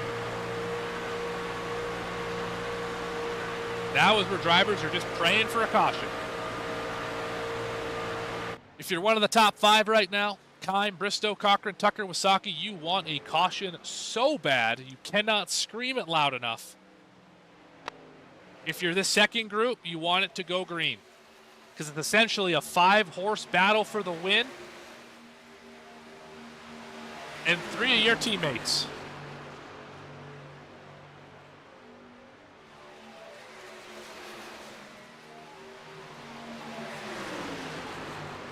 As Brock gets Allen a fair ways out. Does Barnes make a move to stay in line? So he's going to stay in line for now.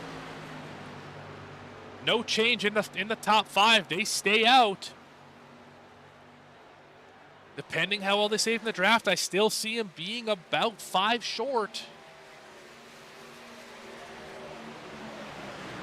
Of course, it's a fuel mileage race at Talladega, and here comes the pack. Going to absorb the drivers who haven't pit yet.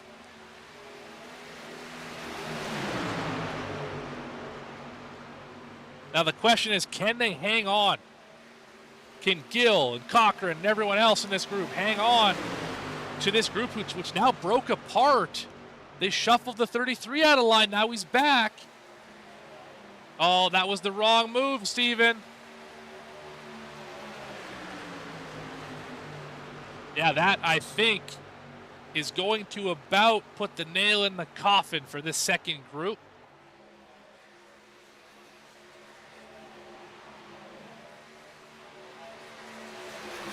Your leaders have got a little bit of friends up here. Barry and Beam running 15th and 16th. They can make it. Barry and Beam can. Time, I don't know. I don't think so. And Bristow, also more than likely not. Well, this race is interesting, to say the least. As the lead pack, or I should say second pack, lead pack of who's pit, they're now trying to chase down a group that is all scattered throughout the racetrack. We're 2 and 3 wide here. This is not good. This is going to kill the momentum. Where's the 77 go to the top side the last second? That could have been a disaster for this group.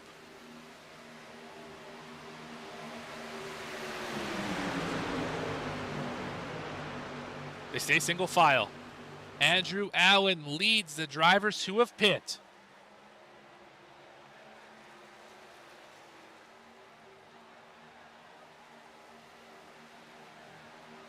HT3 says that's enough. Pit road right now. I've seen Jacob Cochran do this before. Caution! Stephen Gill for a wild ride. I don't think he hit anything, but up on the racetrack for the 03.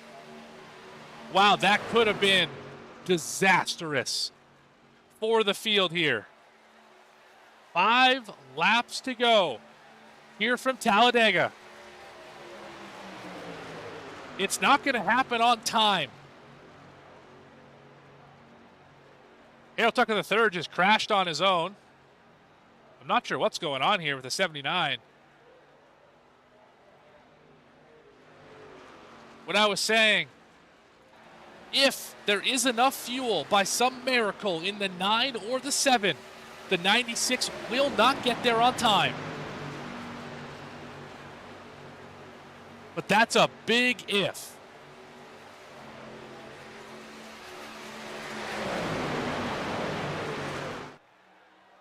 These two right now, hoping they got every ounce of fuel in the car. Here comes Kime. Kime says, I can't make it. Bristow is the last chance on this strategy.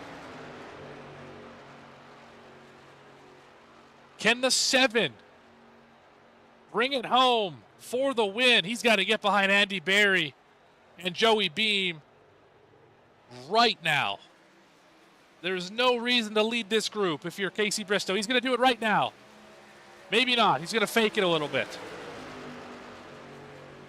3 laps to go. Cochran's on pit road. Wasaki's on pit road. Only one driver on this strategy is left. And it's your leader, Casey Bristow. He's trying to let Barry by. Does he pit right here? He does. Casey Bristow waves the white flag on the pit strategy. This is going to hand the lead back to Andrew Allen for the moment.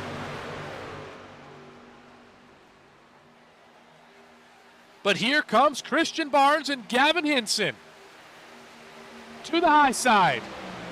We're going to get 2 laps to go at the flag. New leader, 27 for the first time today.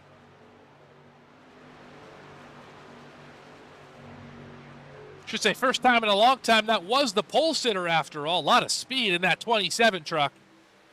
But does he have enough to get it to the checker? We fan out on the backstretch. A lot of movement in the pushes. Into 3 and 4.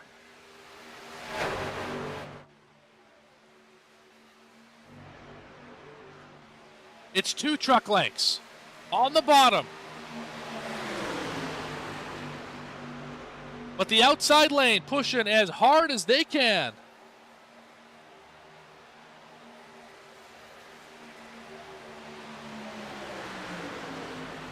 One more time around.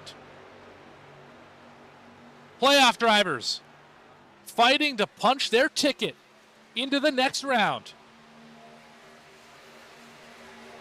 Barnes, who has been a phenomenal pusher all day.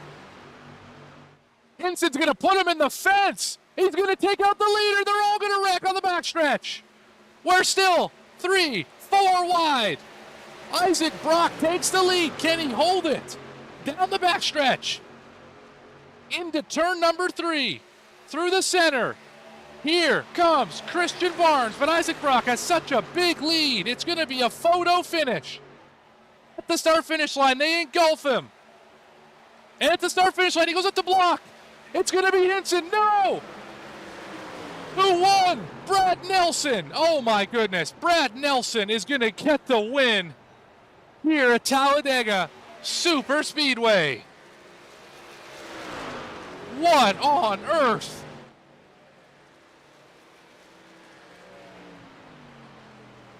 Wow. Gavin Hinson finishes second by 0.04 of a second sideways. Brad Nelson only led 1 lap, and he might have only led about 100 feet.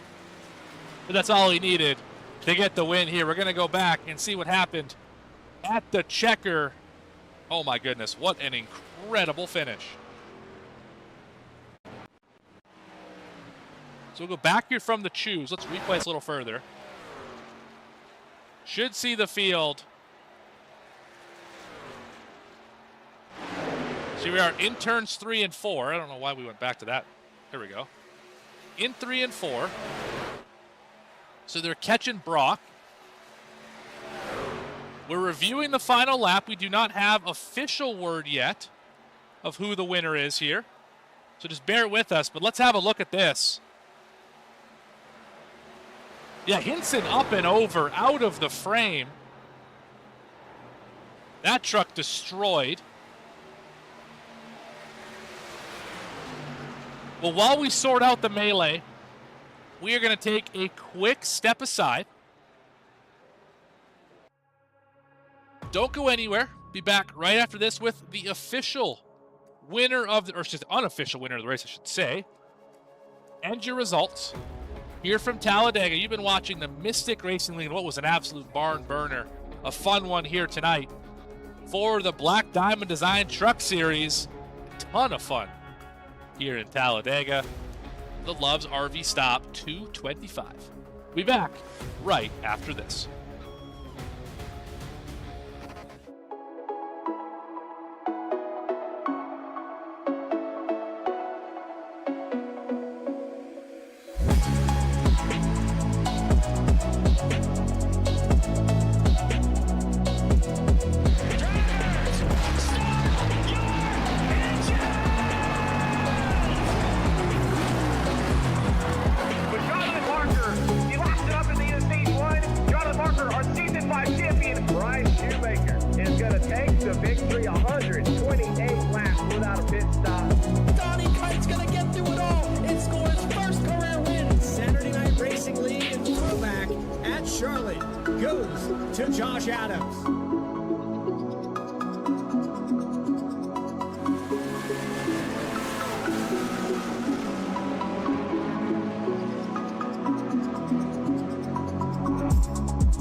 Racing isn't easy, but experiencing it is.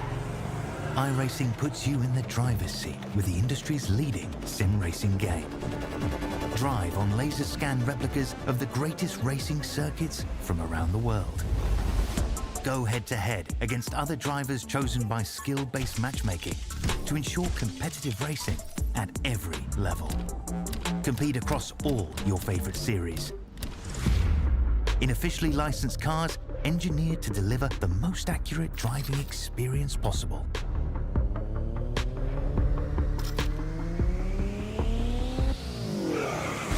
Join a race or host your own with players from across the globe. Race against the computer or in a league with friends. Feel the thrill behind the wheel. Visit iRacing.com.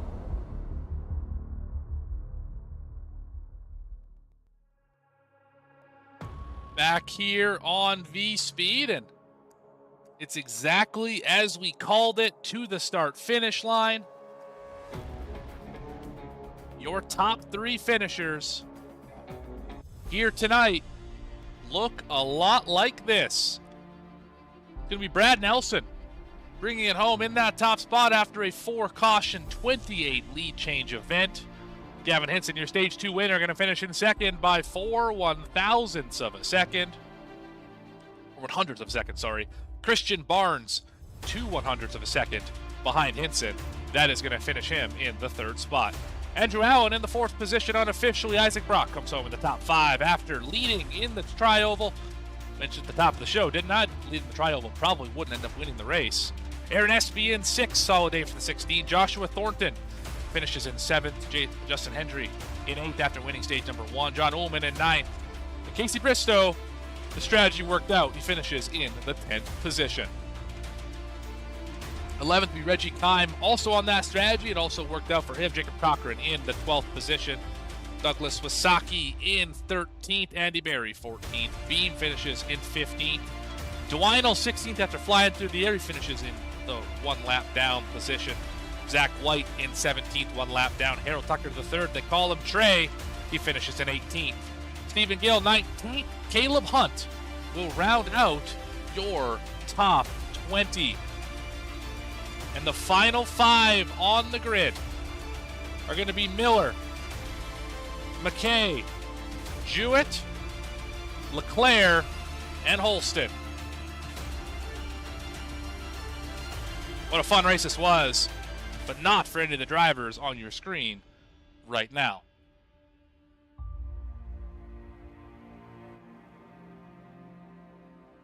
Now let's chat with your top 3, starting off with 3rd place finisher. How about Christian Barnes?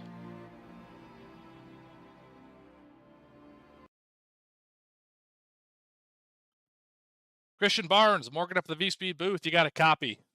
Yes, sir. All right, well, you and your teammate Gavin Hinson, and really your other teammate Brad Nelson, played this race perfectly. You pushed Gavin to the stage 2 win. You hung with him for most of the day.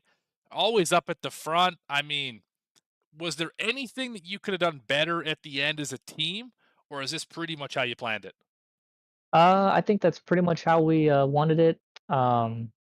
We're kind of hoping that that one situation didn't happen where we kind of lost the lead and we had to basically regroup and get back up.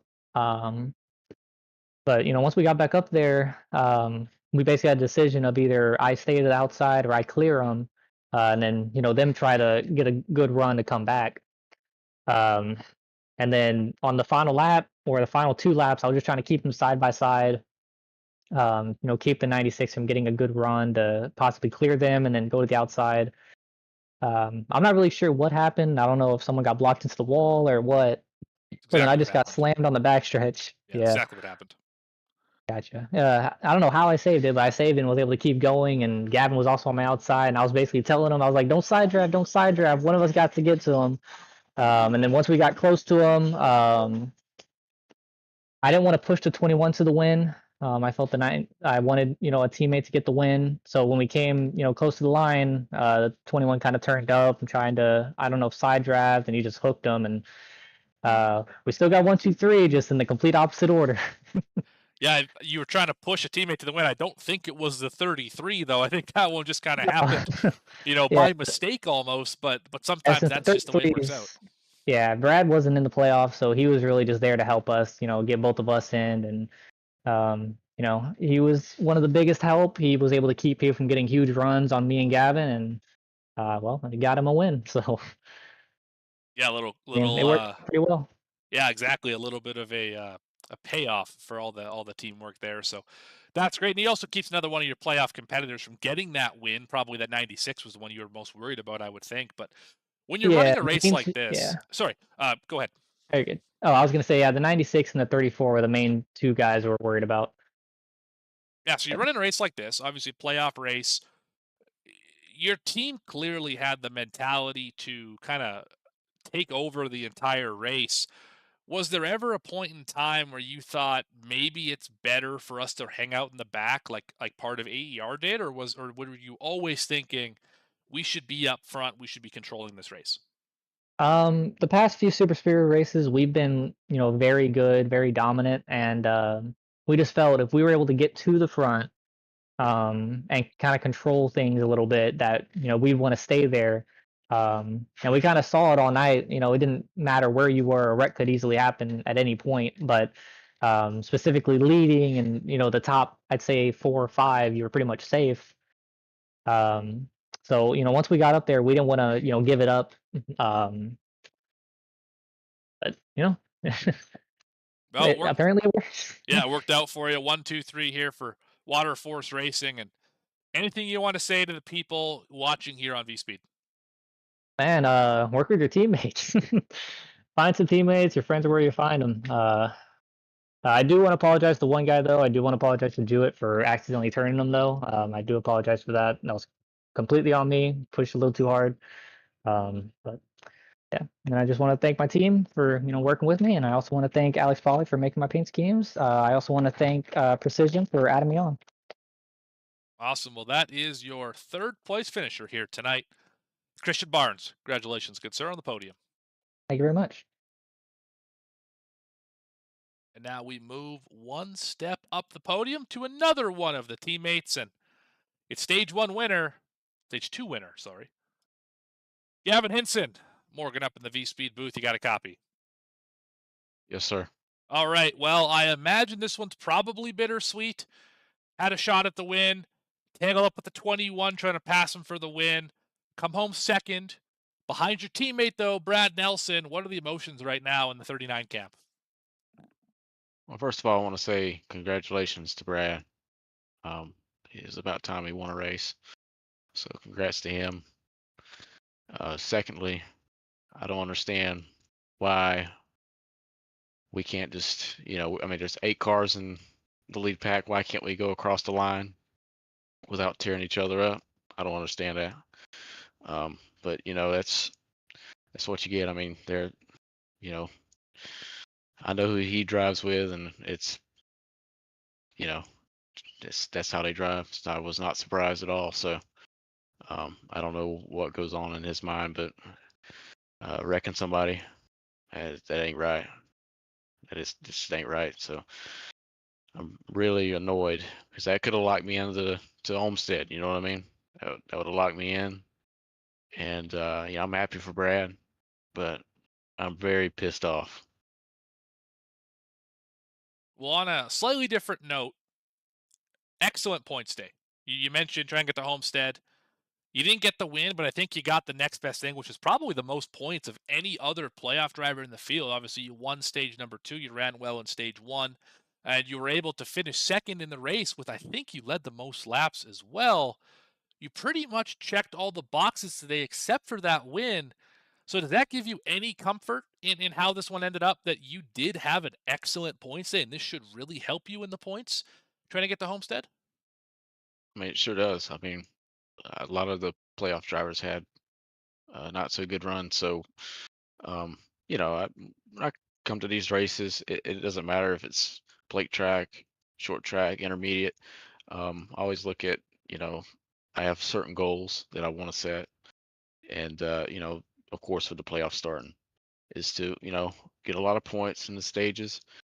and get up and lead some laps and finish well. Finish in the top 5, finish in the top 3. So I did that. Of course, life would have been a lot easier, and I like this track. This track's been pretty good to me, so I'd have loved to have won. But considering I flipped across the start finish line, You I'll take a did. second. Yeah, definitely one of the more wild ways to end a race here at Talladega. But I mean, yeah, all in all, a bittersweet day, of course. But I think this is going to give you some momentum going into next week and try and get you locked into that championship race in Homestead, Miami, in a few weeks' time here. So, Gavin, while we got you up here, what do you want to say to the fine people watching here on VSPEED? I want to shout out my team 1, 2, 3. It was great showing. I know some people probably didn't like it, but you know I I'm flipping across start finish line, but there's another team truck there to win, so that's pretty cool. I want to shout out you guys and at VSPEED, and shout out league. We did run pretty well in this race. It's just we're better than that. We can finish these races without wrecking everybody coming to the start finish line. It's not worth all that. So, but I think we did pretty good tonight overall. I would say 4 cautions in 85 laps definitely was a great showing for the league here tonight. But congratulations, Gavin, Most on definitely. P2. And we'll see you next week. Yes, sir. Thank you. You bet. Thanks for your time. All right, second place finisher, Gavin Hinson. Now let's catch up with your winner here in VSPEED Victory Lane. Brad Nelson, Morgan up in VSPEED Victory Lane. You got a copy. Yes, sir. Yes, sir. Well, you led, I think, about 100 feet in this one. And that's all you That's needed. about right. That's That's all you right. needed. I mean, you were the ultimate teammate today. You hung out third car in line, fending off the runs from various drivers, trying to keep your 2 playoff drivers in front of you and keep them in the points so that they can do everything they could do to make it to the championship round. And you, sir, are the one that walks away with the win. Isn't it funny how that works sometimes? Yeah, it was that was a fantastic race, really. Like you said, I kind of held back and pushed them boys up there and tried to stay with them and help them.